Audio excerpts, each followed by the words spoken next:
Ladies and gentlemen, this is the one you were waiting for. It's time for the Norseman podcast.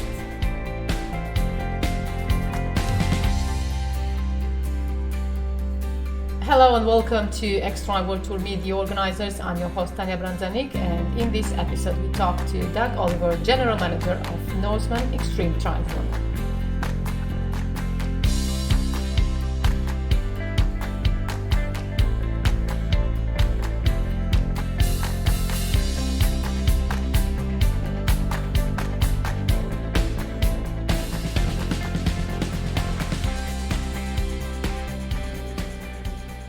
Well, hello, Doug, and welcome to the XTRI World Tour Meet the Organisers. Thank you. So you are well known in the triathlon world throughout your Norseman connections and beyond. Could you please tell us a little about how you came to be the Norseman General Manager? As with a lot of things, tends to happen by accident. Training for the New York Marathon, got stuck on running too much and hurting my legs. Had to find something else to play around with. So adding cycling and swimming made sense. So when I got back from New York, I found a club, joined them, did a little bit of racing, but I ended up doing event organizing. So I became the race director for Oslo Triathlon. And I was invited in as a photographer and coordinating photographer for Norseman.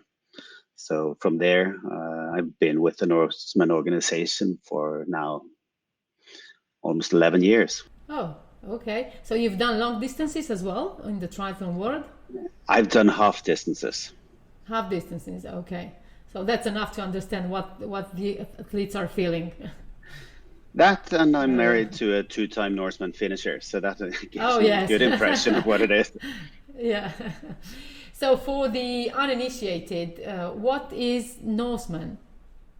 Norseman was the first of its kind triathlon. Hårek Strandheim, the founder of Norseman, basically invented the concept of extreme triathlon. We do the iron distances, so it's a 3.8 swim, rather flat. You get on the bike. You get rather flat and cold, actually, you have to say. Cold, and you'll find some currents going there as well. So the bike ride that is, to put it mildly, hilly. You gain about 3,500 meters on 180 kilometers of cycling.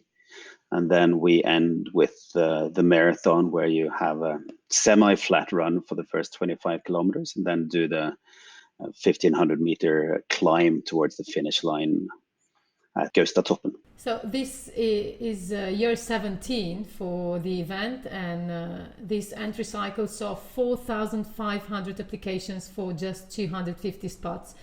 Do you see this continuing to grow? And where is this growing coming from, in your opinion? We have seen a steady growth year over year, at least for the 12 or 11, 12 years I've been involved in the race. I'm not expecting that to grow forever. We are a niche event where it takes a little bit of special interest to join us, but we are also, since we are so small, a lot of people put the race on their bucket list. So we have a lot of people that keep trying to join us. And of course, the only way to get in is, or the best way to get in is through our draw. And if you don't keep trying, you won't get in. So I think we will, whether we will grow or decline from 4,500, I'm not sure, but we see the interest from all parts of the world. It keeps increasing, and the media push is just growing steadily. So we're as interested as you to see where this is going. So talking about growth, how do you plan to manage the growth in terms of keeping the event accessible for anybody? Norseman has always been about being open for everyone. That doesn't mean that everyone can race it, but we expect our participants to make that decision on themselves. We will make the information, what it takes available. And if you think you can do it, you're free to enter our lottery. We're very clear that we want the main part of our participants to come into the race through the lottery or our draw, so that there is an opportunity for anyone to do it. We don't want to be a purely elite race or anything like that. So in 2016, you live broadcast the entire event. Do you plan to do this again? We had, or it was actually 2017, we had our first full live broadcast of the event. We did it again in 2018, and we are coming back once more in this year. We're always, since we don't really have room for spectators on our course, but we do know that we have a global audience, and also for our athletes, for their friends and family. When we get athletes from 40 countries in the world, we want to make the experience available for as many as possible. So we are putting a lot of effort into the live broadcast, which we will send ourselves on YouTube, but also it will be available through other channels like Triathlon TV through ITU, and also various triathlon magazines.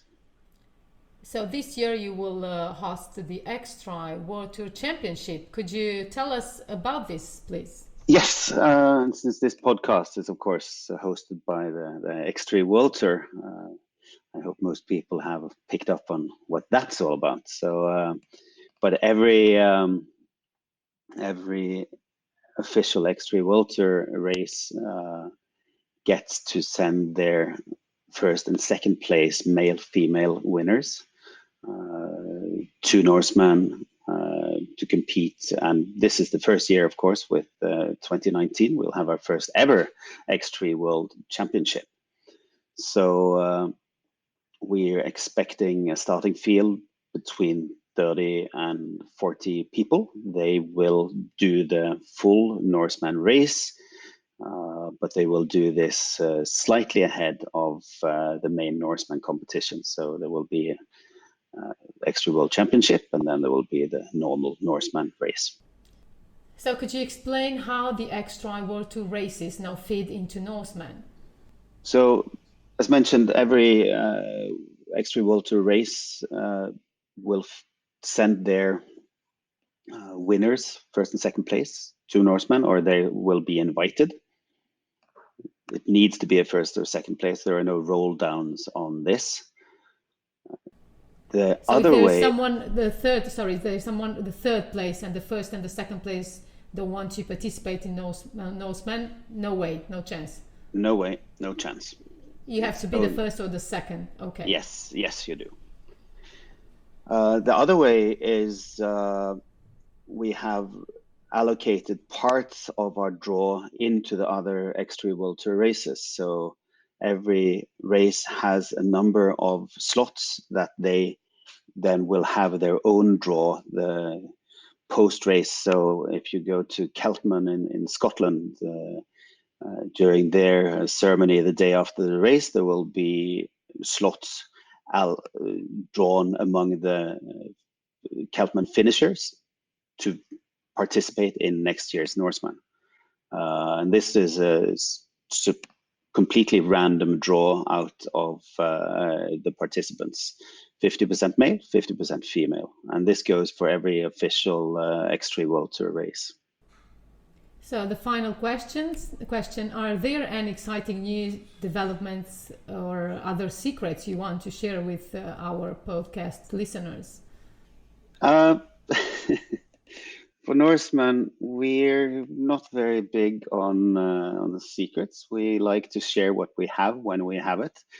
So usually when we do stuff, we do it quietly and not with big bangs. So there may be some adjustments to how we communicate moving forward, or what we look like. But Norseman is Norseman. We are very much about being true and basic and keeping our uniqueness. So if you want to know what's going on, you just need to stay tuned with us. But there are no big surprises coming up other than, and that's not, should not be a surprise for this audience, that we have the XTRI World Championships coming up, and that is cool and exciting both for us and I think for all the other member races of the XTRI World Tour. Well, thank you, Dag, and see you at the Norseman. Thank you for having me.